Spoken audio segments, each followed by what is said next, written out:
अभी मैं सरेआं अख्तियार गांव में हूं और सरेआं अख्तियार गांव बिहार के भूतपूर्व मुख्यमंत्री और एकमात्र मुस्लिम मुख्यमंत्री रहे अब्दुल गफूर के नाम से जाना जाता है।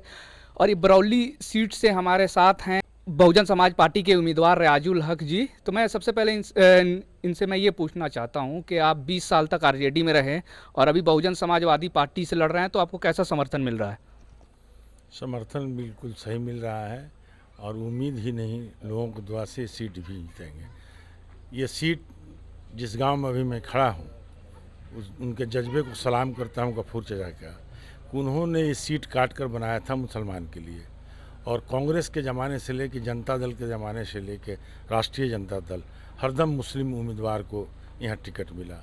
ये पहली बार है इतिहास में कि किसी दूसरे जाति को यहाँ टिकट दिया गया है।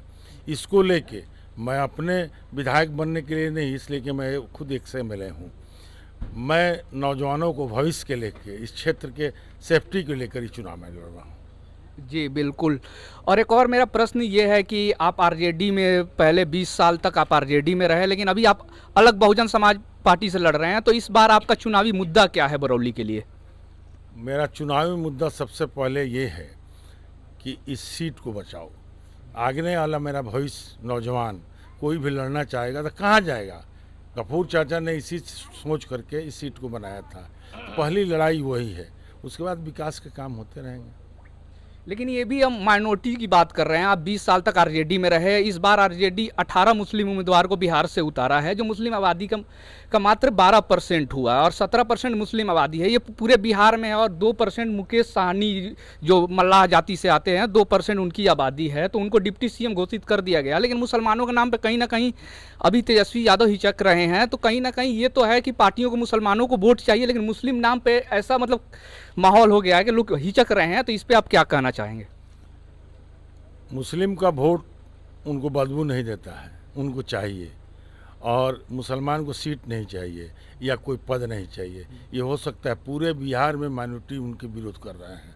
आज आने वाला ये राष्ट्रीय जनता दल लालू यादव का राष्ट्रीय जनता दल नहीं रह गया, और तेजस्वी यादव का जनता दल आया है, अटैची वाला, अटैची के काम हो रहा है। तो क्या मतलब अब पैसा पे मतलब यहाँ पे टिकट दिया जा रहा है? बिल्कुल, ये टिकट 6 करोड़ पे बेचा गया है। तो जो भी टिकट अगर पैसे से दिया जा रहा है, वो कैंडिडेट जीतेंगे तो वो तो अपना पैसा रिकवर करेंगे या नई नई की क्षेत्र की भलाई करेंगे। लेकिन मेरा एक और सवाल है, ये आपसे मतलब मैं पूछ रहा हूँ कि अगर मान के चलिए आप यहाँ से बहुजन समाजवादी पार्टी से यहाँ से बहुजन समाज पार्टी से जीत कर जाते हैं, उसके बाद से ऐसी सिचुएशन आ गई कि अगर आपको सरकार में समर्थन देना होगा, तो आप फिर तेजस्वी यादव को समर्थन करेंगे? सर्वे का जो रिपोर्ट आ रहा है बिहार का, उसमें 10 से 12 सीट बहुजन समाज पार्टी जीत रही है। और जिसकी भी सरकार बनेगी, कुंजी उसका चाबी जो है बहुजन समाज पार्टी के रास रहेगा। अपना आदमी पद पे रहेगा तो सड़क से लेकर सदन तक आवाज़ उठाएगा। आखिर किसकी आवाज़ उठाएगी? जब मान लेते हैं माइनॉरिटी के वोट से और दलित के वोट से हम जाएंगे, सर्व समाज के वोट से जाएंगे, तो पहले अपने हक की लड़ाई लड़ेंगे ना। हम जब भी हम लोग जिस पार्टी को समर्थन देंगे तो किसमें भलाई हमारे कौम की है, दलितों की है, उस भलाई को देखते हुए हम लोग काम करेंगे। बात एक और है कि सिर्फ मुस्लिम और दलित के छोड़ के भी बरौली के बहुत सारे मुद्दे हैं। यहाँ पे डिग्री कॉलेज नहीं है, यहाँ पे एक अच्छा अस्पताल नहीं है। इन सारी चीज़ों पे अगर आप यहाँ से चुनाव लड़ेंगे तो इन सारी चीज़ों पे यहाँ पे काम होगी। वो तो मेरा गाना जब बज रहा हो तो उसमें सुने होंगे कि माझा और बरौली में डिग्री कॉलेज खोलने का हम काम करेंगे और कोशिश करेंगे। शर्त में ये भी रहेगा कि बरौली का अनुमंडल बनाया जाए और बाढ़ से निजात दिलवाया जाए। लड़कों को खेल का मैदान माझा और बरौली में बनवाएंगे और स्वास्थ्य पर ध्यान देंगे। हर 4 पंचायत पर एक एम्बुलेंस की व्यवस्था मैं करूँगा। मतलब हर 4 पंचायत में एक, यहाँ पे आप जीतेंगे तो एम्बुलेंस की व्यवस्था होगी। ये मतलब एकमात्र मुस्लिम मुख्यमंत्री रहे अब्दुल गफूर का गांव है। तो एक और मतलब सवाल ये उठता है कि अगर यहाँ से अगर माइनॉरिटी को टिकट नहीं दिया जा रहा है, जो बार बार यहाँ से मतलब 1990 से तो लगातार मिलता आ रहा है, तो फिर अगर देखा जाए तो बाकी की जो सीटें हैं सीमांचल हटा दिया जाए, वहाँ पे तो फिर मुसलमानों की आवाज़ तो फिर दबाई ही जा रही होगी। नहीं, 90 की बात क्या, उसके पहले भी सेकुलर पार्टियां मुसलमानों को टिकट दी है। तभी अदनान साहब भी यहाँ से रहे, बैकुंठपुर से आके। सीट जब बची थी तो बोकारो से आके सिद्दीकी साहब लड़े थे। सीट बचा था तभी ना, सीट बचा था तो नेमतुल्ला से बढ़िया से आके लड़े। लेकिन सीट ही नहीं रहेगा तो मेरे आने वाले जो नौजवान हैं राजनीति करना चाहेंगे वो नहीं कर पाएंगे। तो मतलब अगर यहाँ से अगर मुसलमानों की सीट छीना जा रहा है तो आने वाले 20, 25, 30 सालों तक यहाँ से मुस्लिम की राजनीति खत्म हो जाएगी बरौली से। बिल्कुल इसी लड़ाई को हम लड़ रहे हैं। मतलब आप मुसलमानों की लड़ाई को लड़ रहे हैं। बिल्कुल बिल्कुल आगे के भविष्य के बच्चों की लड़ाई लड़ रहे हैं कि कहीं सीट नहीं बचेगा तो हमारे जनरेशन, अगला जनरेशन जो है, जो बच्चे हैं, नौजवान हैं, राजनीति कहाँ से करेंगे जब सीट ही छीना जाएगा। तो फिर अगर मुसलमान अपनी मतलब आवाज़ नहीं उठा पाएगा तो मतलब ये तो देखा जा रहा है कि मुसलमान के लिए जिन पार्टी को मुस्लिम वोट देते आए हैं वो तो मुसलमान की हक की बात नहीं कर रहा है। चाहे आप देख लीजिए शर्जील इमाम हो, उमर खालिद हो, ये जेल में है, लेकिन अगर विपक्ष की मान के चलिए भारतीय जनता पार्टी की सरकार है, अगर वो जेल में डाली है तो विपक्ष का मतलब काम होता है कि उस पर मतलब सवाल करना। लेकिन राहुल गांधी का बयान आया है, ना तेजस्वी यादव का बयान आया, ना अखिलेश यादव का बयान आया है। तो मुसलमान तो विपक्ष की पार्टियों को वोट दे रहा है लेकिन उनका आवाज़ तो कोई नहीं बन पा रहा है ना अभी। किस बात को खोलूं?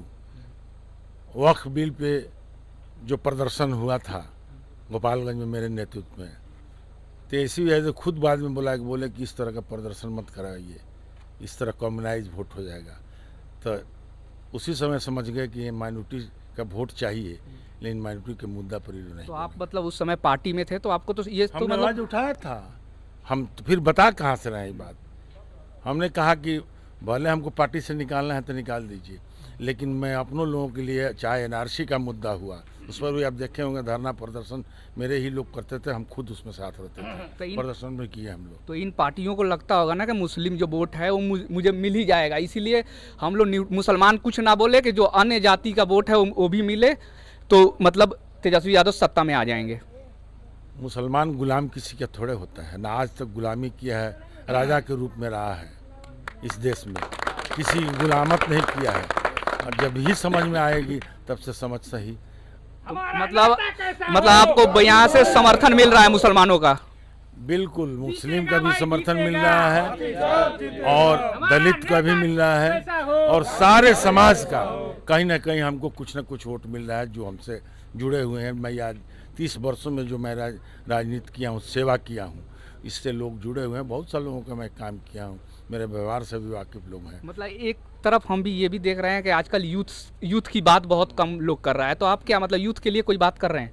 यूथ के ही लड़ाई ये लड़ रहे हैं, यूथ के भविष्य के लिए ही लड़ाई लड़ रहे हैं। यूथ मेरे साथ हैं। जी बहुत बहुत धन्यवाद हमारे चैनल के साथ जुड़ने के लिए। आपका भी शुक्रिया।